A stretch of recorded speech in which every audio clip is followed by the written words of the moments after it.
అరిచావంటే పొడుస్తా. ఒంటి మీద నగరానిది.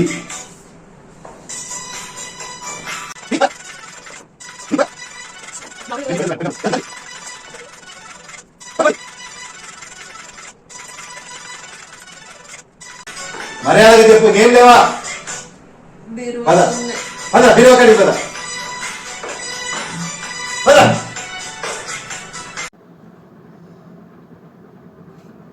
అన్నివేనా? అన్నివే.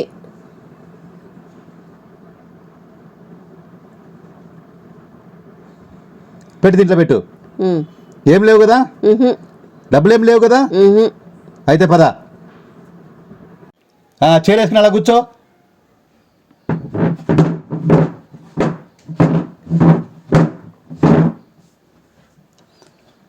చేతులు వెనక్కి పెట్టు.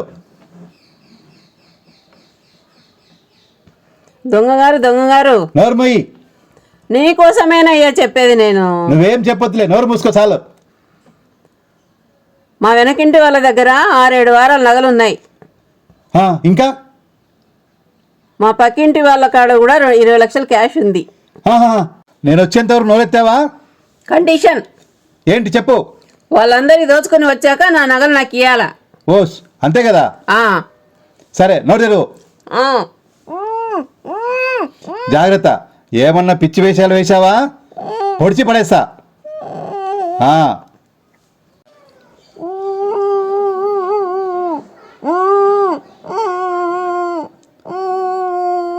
అమ్మా, అమ్మయ్యా,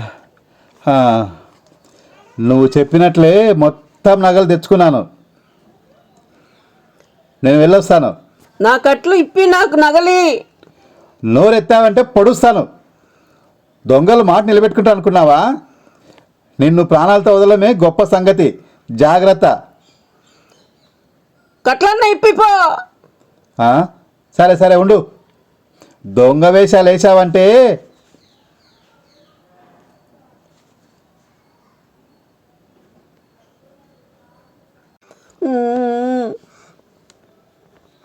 నా అలాగే మీరు కూడా చేయకండి.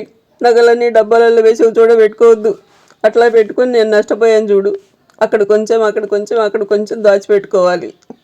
అమ్మయ్యా, నా నగలన్నీ పోతే పోయినాయి, కానీ పక్కింటి వాళ్ళ నగలన్నీ పోయినాయి. అబ్బా, కడుపు సల్లాగుంది నాకు ఇప్పుడు.